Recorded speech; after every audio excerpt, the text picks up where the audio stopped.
세계 선교지 소식을 살펴보는 월드미션 브리핑입니다. 이번 한 주 동안에는 어떤 일들이 있었을까요? 먼저 아시아 소식입니다.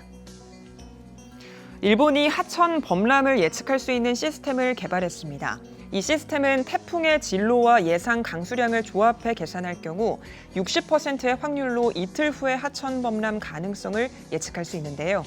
연구진은 올해 대규모 수해 예상 지역에서 시스템을 검증한 뒤 실용화를 추진할 계획입니다.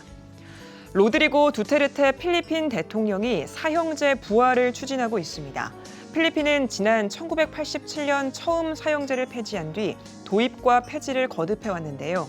두테르테 대통령은 이 법안은 범죄를 억제하고 아이들을 마약 위협에서 보호하는 데 도움이 될 것이라고 전했습니다. 이집트 경제법원이 동영상 공유 애플리케이션 틱톡에서 유명한 여성 2명에게 징역 2년형을 선고했습니다. 법원은 이 여성들이 가족의 가치를 훼손하고 부도덕한 행위를 하기 위해 SNS를 이용했다고 지적했는데요. 이 여성들은 판결에 불복한다며 항소할 것이라고 밝혔습니다. 다음은 유럽 소식입니다. 영국 정부가 코로나19 사망 위험을 낮추고 국민의 건강을 증진하기 위해 비만 예방 프로젝트를 발표했습니다. 과체중인 사람이 코로나19에 더 취약하다는 연구 결과에 따른 조처인데요. 프로젝트에는 일과 시간에 정크푸드 광고를 금지하고 음식점의 칼로리 표시를 의무화하는 내용이 담겼습니다.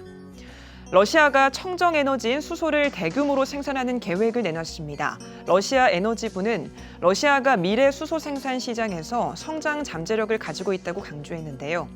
현지 언론들은 기존 화석연료 수출 구조의 변화를 주려는 러시아 계획의 일환이라고 평가했습니다. 벨기에 경찰이 연방의회에 화염병을 던지려던 남성을 체포했습니다. 이 남성은 정치권이 코로나19에 잘못 대응했다며 보복하기 위해 이같이 행동한 건데요. 당국은 용의자의 행동을 특정 정치적 신념과 연결지을 객관적인 증거가 없다며 현재로서는 테러 혐의점이 없다고 전했습니다. 마지막으로 중국 살펴보겠습니다. 중국에서 2달 가까이 홍수가 이어지면서 우리나라 인구수보다도 많은 수재민이 발생한 것으로 나타났습니다. 이번 홍수로 27개 지역에서 5천만 명이 넘는 사람들이 수해를 받고 직접적인 재산 피해액도 23조 6천억 원에 달하는데요. 중국 응급관리부는 최근 5년 평균과 비교했을 때 수재민과 긴급 대피 인원, 직접적인 경제 손실액은 늘었지만 사망자와 실종자, 붕괴 가옥 수는 줄었다고 밝혔습니다.